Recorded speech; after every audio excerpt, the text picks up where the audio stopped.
Porque es más fácil criticar y señalar que mirar lo bueno.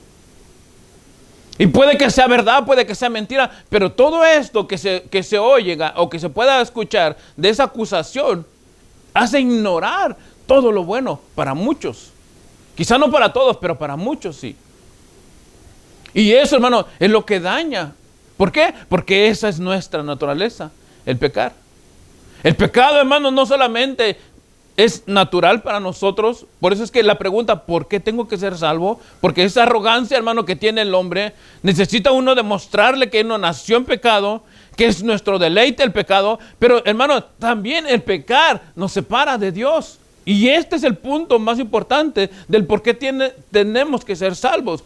Romanos capítulo 3, verso 23 dice, por cuanto todos pecaron y están destituidos de la gloria de Dios. Entonces, quizá probablemente, hermano, de manera general o de manera, mejor dicho, de manera resumida, ¿por qué tengo que ser salvo? Es porque el pecado nos separa de Dios, porque está en nuestra naturaleza. Hermano, si nosotros tuviéramos, hoy existe, hermano, la prueba del ADN que distingue cuál es el tipo de sangre que tú tienes. Pero si existiera un aparato que detectara el tipo de pecado que tuviéramos, hermano, todos saldríamos con la misma marca. Todos tuviéramos el mismo código. Muerte, muerte, muerte. Porque eso es lo que nos separa de Dios. El pecado, hermano. Entonces, ¿por qué debo, o por qué tengo, mejor dicho, que ser salvo? Porque el pecado que mora en mí me separa de Dios. Ahora, la segunda pregunta, perdón, que les decía que tenemos que sacar la respuesta es, ¿de qué tengo que ser salvo? ¿Ven la diferencia? ¿Por qué y de qué? ¿Por qué? Porque el pecado que mora en mí me separa de Dios. Ahora, ¿de qué tengo que ser salvo? Ya que el pecado, hermano, nos condena. La condenación no es otra cosa, hermano, más que la muerte segunda o la muerte espiritual. Y aunque al morir físicamente, hermanos, nosotros pudiéramos pensar, ¿ya se terminó todo allí? No, sigue todavía. Y esta es la causa del pecado, la muerte, hermano. Romanos 6:23, la parte primera solamente dice, porque la paga del pecado es la muerte. Entonces, ¿de qué debemos ser salvos del pecado? ¿Por qué tengo que ser salvo? Porque ese pecado me conduce a la muerte. Porque la paga del pecado es muerte, hermano. La contaminación de nuestras vidas nos separa de Dios y esa contaminación nos lleva a la muerte. Salmo 51:4 dice, contra ti solo he pecado. Hermano, mire, que no solamente el pecado nos separa de Dios y nos conduce, hermano, sino que es una ofensa directa a Dios.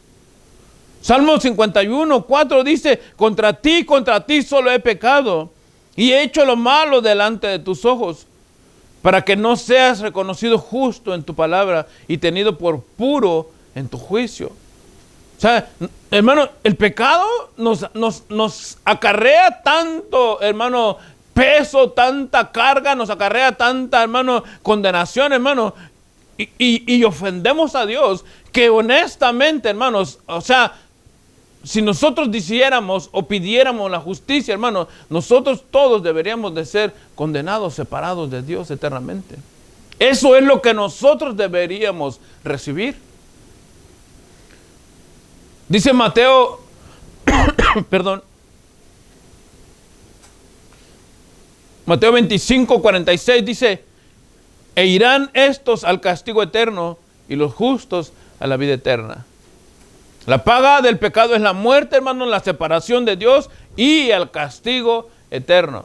¿Viste que cuando uno habla de este tipo de cosas, del castigo y de la ira de Dios y del infierno y todo eso, muchos piensan que uno les quiere meter miedo a las personas o que les quiere, hermanos, de alguna manera persuadir o atemorizar para que vengan a la iglesia. Y no es así. Por lo menos en mi caso no es así. Yo lo que quiero es que entiendan y que comprendan cuál es la situación real en la que te encuentras. ¿Cuál puede ser tu destino final? Aunque el Señor dijo, hermanos, hay un solo camino y hay un solo mediador entre Dios y los hombres. Y es verdad, su palabra es verdad, ¿verdad? Pero existe un camino que te separa de Dios y que te desvía de Dios también. Y es el camino por el cual caminamos todos con nuestro pecado, que nos separa de Dios. Apocalipsis 20:14 dice, y la muerte y el Hades fueron lanzados al lago de fuego. Esta es la muerte segunda, y el que no se halló inscrito en el libro de la vida fue lanzado al lago de fuego. ¿Viste? O sea que no es tan simple. No es tan simple el hecho de decir, bueno, si me voy a morir, me muero y ya, y se acabó. No se acabó. Es más corto el tiempo que nosotros vivimos aquí en la tierra que el que vamos a pasar después de nuestra muerte. El punto grave, hermano, o el punto difícil de entender, hermano, o más bien de comprender, es cuando pasemos la muerte. ¿A dónde vamos a ir a parar? El carcelero de Filipo, hermano, cuando él preguntó ¿qué debo de hacer, para ser salvo? Él estaba entendiendo esta situación espiritual en la que él se encontraba. Porque físicamente él ya no había sido muerto, pero sí entendió que pudo estar en las manos de la muerte y que algo iba a pasar después. ¿Qué debo hacer para ser salvo? Este es el punto, hermanos, y aquí vamos a entrar a la pregunta final, ¿qué debo hacer para ser salvo? Porque este es el punto, hermanos, donde la salvación llega a nuestras vidas, o ha llegado a nuestras vidas. Cuando espiritualmente hablando, hermanos, clamamos a Dios, ¿qué es lo que tengo que hacer para ser salvo? Si hay algo importante, hermanos, en nuestras vidas, es este instante, es este momento donde tú puedas reconocer qué debes hacer para ser salvo. Muchos hemos oído hablar de la muerte de Jesús. Hay una semana que se le dedica a eso. Y muchos piensan que solamente por creer, ya, se acabó todo. Ya creo y de aquí para adelante tengo mi vida asegurada. No es tan simple. No es tan simple, hermano. La religión no lo pinta de esa manera, pero no es tan simple. ¿Qué debo de hacer para ser salvo? Sí creer. Pero ¿en qué debes creer? Eso sería el otro punto, hermanos. ¿En qué debes creer? Debo de creer, sí, en Dios. Satanás se cree Dios. Los romanos decían que los césares eran dioses. O sea, el simple hecho de decir creo en Dios no te asegura nada. Por eso es importante, hermanos, saber en qué debes de creer. ¿Y qué es lo que debes de creer? Aunque el Evangelio, hermanos, cuando hablamos del Evangelio es un tema grande y que podemos llevarnos mucho tiempo explicando acerca del Evangelio, las características del Evangelio y qué comprende o qué nos contiene todo el tema del Evangelio. Pablo lo resumió de una manera fácil, quizá pudiera decir esta palabra, o de una manera simple en 1 Corintios 15, hermanos. Lo vamos a ver, o vayan conmigo, 1 Corintios 15, porque Pablo lo resume de esta manera. Y creo que es de la manera más fácil que nosotros podemos entender para poder comprender qué es lo que debes de creer. No es de nada más simplemente decir yo creo en Dios. No, tienes que creer específicamente, depositar toda tu confianza en eso que dice la palabra del Señor. Dice, además os declaro, hermanos, 1 Corintios 15:1 en adelante, el evangelio que os he predicado, el cual también recibisteis, en el cual también perseveráis. El punto, hermanos, de creer, en primer lugar, es en el evangelio. ¿Qué contiene el evangelio? Verso 2. Por el cual asimismo, si retenéis la palabra que os he predicado, sois salvos. Fíjense. Si no creísteis en vano. ¿En qué creísteis en vano? En el evangelio. Ahora, el contenido del evangelio es verso 3. Porque primeramente os he enseñado lo que asimismo recibí, que Cristo murió por nuestros pecados conforme a las Escrituras. Fíjense, hermano, voy a detenerme un poquito aquí. ¿Qué es? ¿O por qué tenemos que ser salvos? ¿Se recuerdan? ¿Por qué?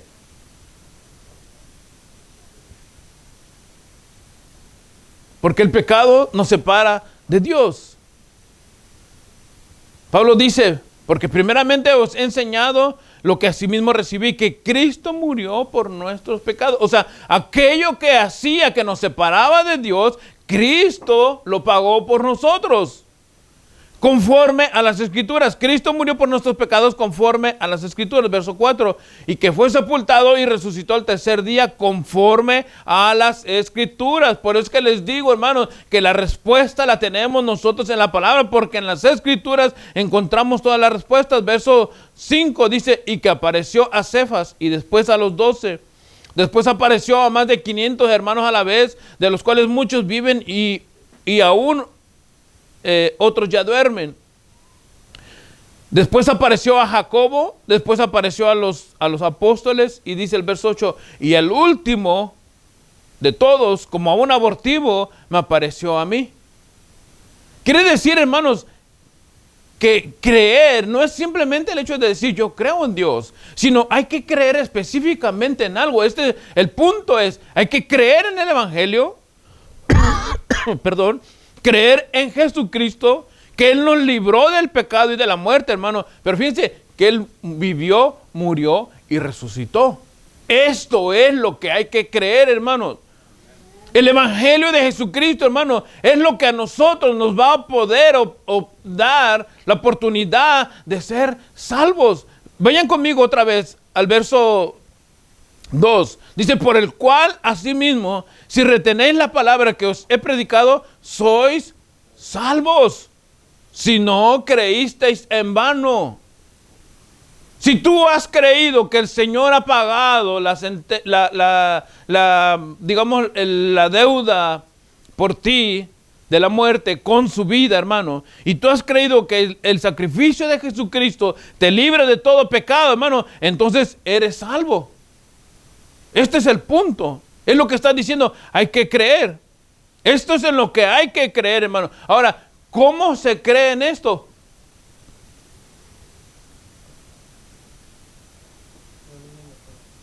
A través de la predicación de la palabra.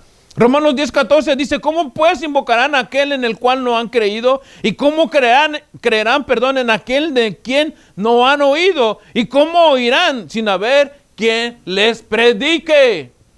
Nosotros no vamos a creer, hermano. Alce la mano el que llegó al Evangelio sin oír nada.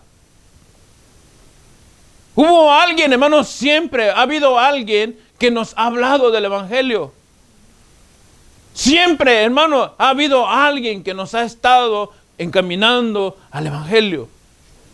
Alguien, hermano, te ha dicho por lo menos, aunque tú digas, no, a mí me invitaron a la iglesia, pero si llegaste a la iglesia, escuchaste el mensaje del Evangelio, y es allí, hermano. ¿Cómo pues invocarán a aquel del que no han creído? ¿Tú cómo vas a creer en el Dios de la vida si no sabes quién es el Dios de la vida? ¿Cómo creerás en aquel del que tú no has oído? ¿Y cómo van a oír si no hay quien les predique?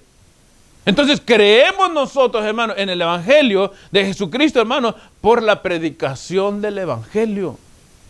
¿Me entienden? Esto es importante, hermano. Ahora, esto acarrea para nosotros, ¿qué? Fe. Creer en Jesucristo, creer en el Evangelio, creer en su palabra, hermano, acarrea para nosotros fe. Dice, así pues, Romanos 10:17, así pues, la fe es por el oír, y el oír la palabra de Dios. Nosotros no vamos a obtener la fe, hermano. Nosotros no vamos a permanecer en la fe si nosotros no oímos la palabra de Dios. Si nosotros no oímos el mensaje del Evangelio. Ahora, hermano, cuando tú vienes y te dicen, ¿crees en Dios?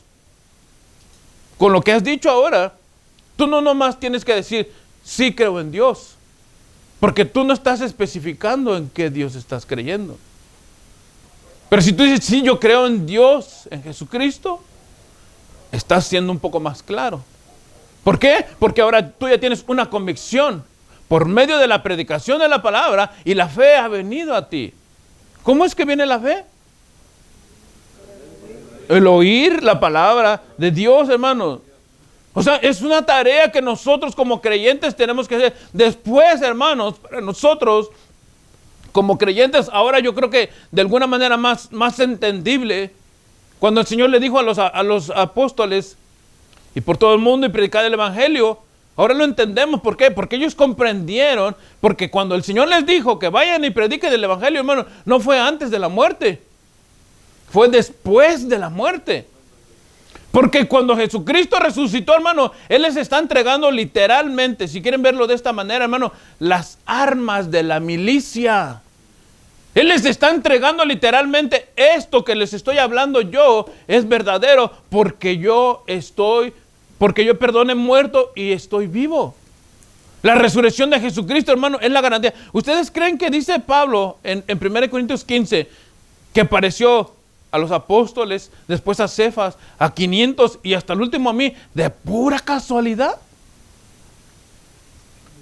Evidencias, exactamente, evidencias de la resurrección de Jesucristo. Evidentemente, hermano, la resurrección de Jesucristo es verdadera. Hermano, ¿por qué dice la Escritura? Muchos duermen y otros están vivos. Porque de los que vieron a Jesucristo y habían creído, probablemente pudiéramos decir, hablando contemporáneamente en el tiempo de Pablo, ¿verdad? Pablo no miró a Jesucristo morir.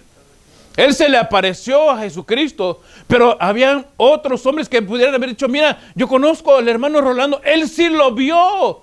Él lo miró cuando el Señor resucitó. Pregúntale a él estaba allí. Entonces el testimonio del hermano Rolando es verdadero porque él lo miró. Pregúntale a Cristóbal, él estaba allí. Y la hermana X, la hermana falleció, pero ella también lo miró. Pero allí está el hermano Rolando y allí está el hermano Cristóbal, que ellos lo vieron. ¿Ven, hermano, la importancia del evangelio y del testimonio del evangelio? Porque esto, hermano, nos garantiza a nosotros, hermano, un lugar con el Señor. Y estamos llegando, hermano, a la respuesta de qué debo de hacer para ser salvo. Entonces hay que creer, pero no solamente, hermano, en un Dios o en cualquier Dios, específicamente en el Dios que nos habla la Biblia, en Jesucristo nuestro Señor, por las evidencias que Él nos ha dejado en la palabra, hermano. Pero, hermano, no es nada más el hecho de decir yo creo, hay que arrepentirnos. Hay que arrepentirnos, hermano. Fíjense, Romanos 3:10, como está escrito, no hay justo ni aun uno. No hay quien entienda, no hay quien busque de Dios. Literalmente la Escritura nos dice, hermanos, que nosotros nos encontramos en una condición aislados de Dios, sin querer buscar de Dios, apartados. El pecado nos separa de Dios, hermanos. Hechos 17:30 dice, pero Dios, habiendo pasado por alto los tiempos de esta ignorancia, ahora manda a todos los hombres en todo lugar que se arrepientan. Que se arrepientan. A través de Jesucristo, hermano, nos manda que nos arrepintamos. Nosotros no podemos llegar, hermano, a conocer de Dios si no nos arrepentimos.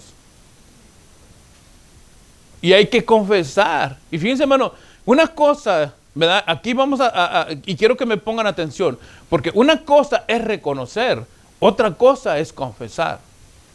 Una cosa es que tú reconozcas que eres un pecador y que necesitas de Dios, y otra cosa es confesar a Jesucristo como tu Señor y Salvador. Vayan conmigo a Mateo 10:32, porque allí nos dice claramente, a través de las palabras del Señor, qué es lo que hay que confesar. Dice Mateo 10:32, a cualquiera pues que me confiese delante de los hombres, yo también le confesaré delante de mi Padre que está en los cielos. O sea, fíjense, y no solamente está diciendo, como en secreto o ahí en tu mente. A cualquiera pues que me confiese, cuando Él está diciendo que me confiese, está diciendo aquel que reconozca, que me reconozca a mí como su Dios y su Salvador, aquel que reconozca que yo soy aquel que lo libró de la muerte, aquel que reconozca que yo lo libré del pecado y de la condenación eterna, a cualquiera que hable públicamente de mí estoy parafraseando todo el versículo, dice que me confiese delante de los hombres, yo también le confesaré delante de mi Padre que está en los cielos, hermano. Y eso nos garantiza a nosotros, hermanos. Imagínate, si el Señor está confesando delante de Dios o está afirmando que tú eres su hijo, ¿quién te va a sacar de allí? ¿Quién te va a apartar del Señor? Hermano, el carcelero de Filipo llegó a un punto, ¿verdad? Y estamos finalizando. Llegó a un punto donde él pudo entender que su estado espiritual estaba decadente, que él necesitaba de Dios, que él tenía que reconocer este punto, ¿verdad? Entonces él dice a Pablo y a Silas, ¿qué debo de hacer para ser salvo? ¿Qué le dijo Pablo? Hechos 16:30.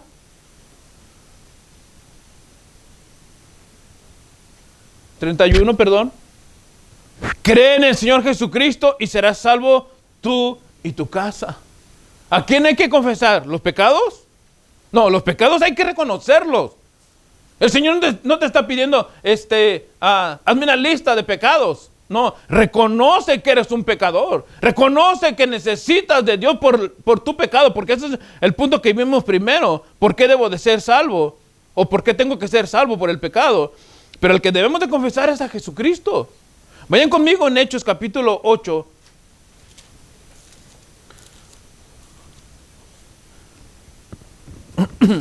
El caso de Felipe y el eunuco, después de la primera persecución, cuando salieron en Samaria o de Samaria,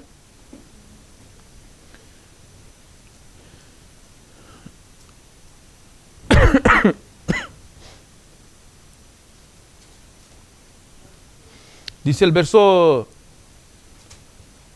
36,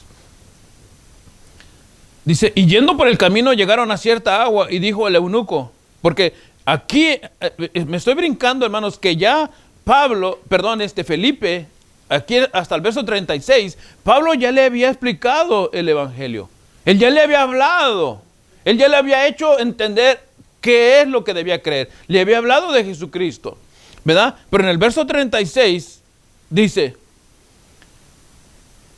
y yendo por el camino llegaron a cierta agua y dijo el eunuco, aquí hay agua, ¿qué impide que yo sea bautizado? Y la respuesta de Felipe, ¿cuál fue? Ninguna. Bajémonos del agua, bajémonos del carro y metámonos al agua para ser bautizado. ¿Eso fue lo que le dijo? ¿Están leyendo conmigo? Felipe le dijo, de todo, si crees de todo corazón, bien puedes. ¿Y qué dijo este hombre? Públicamente. Creo que Jesucristo es el Hijo de Dios. Esta es la confesión que debe de hacer uno, hermano, para ser salvo. ¿Qué debo de hacer para ser salvo? Creer que eres un pecador, que necesitas de Dios, que estás aislado del Señor por causa del pecado, que el pecado te separa de Dios, pero que Jesucristo, hermano, el mensaje del Evangelio es el único medio que tienes para ser salvo. ¿Crees que Jesucristo es el Hijo de Dios? Bien, puedes ser bautizado en el caso del eunuco. ¿Hemos creído que Jesucristo es el Hijo de Dios? Bien, podemos entrar al reino de Dios por la misericordia del Señor, hermano. Fíjese, este carcelero, ¿cómo acarrea no solamente la bendición, o no llegó, mejor dicho, a la bendición solamente para él? Leemos en el verso de Hechos capítulo 16, en el verso 32. Dice, y le hablaron la palabra del Señor. Este es el punto, hermano, que les digo, que aunque fue una respuesta corta en su momento, después llegó una explicación, que es lo que estamos viendo nosotros también, o que estábamos viendo. Dice, y le hablaron la palabra del Señor a él y a todos los que estaban en su casa. Verso 33 dice, y él tomándolos en aquella misma hora de la noche, les lavó las heridas y enseguida se bautizó él con todos los suyos. En este caso específico, ¿verdad? Llega la salvación no solamente al carcelero de Filipo, sino a toda su familia. por creer en Jesucristo como el Señor y Salvador de su vida. Entonces, hermano, imagínense ahora este carcelero de Filipo, hermano, ya sin miedo a la muerte terrenal, ¿verdad? Con la seguridad de que Jesucristo también lo libraría de la muerte espiritual, hermano. Una seguridad, una confianza en el Señor. ¿Por qué, hermano? Porque ha creído en el Evangelio. ¿Qué debo de hacer para ser salvo, hermano? Cree en Jesucristo como tu Señor y Salvador. Cree en el Evangelio. El mensaje, mire, un mensaje, y aquí voy a hacer una separación porque lleva casi el mismo título. El Evangelio de la prosperidad lleva una máscara de verdad en cuanto al nombre Evangelio, pero te desvía literalmente de la verdad, porque no te va a llevar a Jesucristo. Pero cuando tú oyes el mensaje del Evangelio de Jesucristo, este mensaje va encerrando la vida, la muerte y la resurrección del Maestro. Y eso es lo que te hace ser salvo. No el mensaje de la prosperidad o la máscara del Evangelio de la prosperidad. El mensaje de Jesucristo es lo que nos guía a nosotros para ser salvos, hermano. Este hombre, este carcelero de Filipo, yo creo que después de ese día tan importante, hermanos, para su vida y para su familia, su vida no fue la misma para siempre, hermano. Él ahora, y ojalá a lo mejor nosotros, si nos mantenemos firmes, nos lo vamos a encontrar allá en el cielo y quizá podamos conversar con él unas cuantas palabras. Pero él aseguró su eternidad creyendo en Jesucristo. ¿Cómo vas a asegurar tu eternidad tú? ¿Cómo vas a garantizarte tú solo una seguridad en tu propia opinión? No hay. Es solamente a través de Jesucristo. Vamos a orar, cierra tus ojos. Señor y buen Padre, te damos las gracias en esta noche, en esta tarde, perdón, por este tiempo, Señor. Quizá para muchos, Señor, se ha cansado el estar oyendo un mensaje así, quizá cada semana. Pero nosotros somos tu iglesia, Señor. Hemos sido comprados por tu sangre preciosa. Necesitamos oír día a día, Señor, que hemos sido librados de la muerte y del pecado por ti. Que nosotros no podemos ni nunca podríamos haber hecho nada para salvarnos, Dios. Quizá en su momento, Señor, nuestra pregunta, como el carcelero de Filipo, también fue: ¿qué debo hacer para ser salvo? Llegó el mensaje de la predicación del Evangelio. Creímos al mensaje, creímos que Jesucristo es el centro del mensaje y ahora obtenemos una seguridad en ti. Pero hay muchos todavía, Señor, en esta tierra que siguen quizá pensando o creyendo que están, Señor, libres en su propia opinión. Pero probablemente también haya más de alguno que está diciendo en esta hora: ¿qué debo hacer para ser salvo? ¿Tú qué piensas? O que estás clamando, o que estás a lo mejor con ese interrogante. Cree en Jesucristo y serás salvo tú y tu casa. ¿Quieres recibir a Jesucristo como tu Señor y Salvador? Ven, ora con nosotros y dile al Señor: Señor Jesús, en esta hora reconozco, Señor, que yo no me puedo salvar. Reconozco, Señor, que solamente a través del mensaje del Evangelio, tu vida, muerte y resurrección, Señor, han pagado mi culpa del pecado y de la muerte, y que a través de ellos, Señor, ahora yo puedo obtener una seguridad en tus manos. Me arrepiento, Señor, de mis pecados. Te reconozco como Señor y Salvador, y sé que fuera de ti no hay nadie, Dios. Te recibo como mi Dios, como mi absoluto Salvador. Señor, yo creo en esta hora que no puedo hacer nada para librarme, Señor, de la condenación, si no eres tú el que me libre de ella. Por eso en esta hora, Padre, te pido perdón. Ayúdame, Señor, a vivir una vida confiada en ti, aprendiendo más de tu palabra, Señor, y atendiendo más, Señor, a buscar más de ti. En el nombre de Jesucristo te doy las gracias. Amén.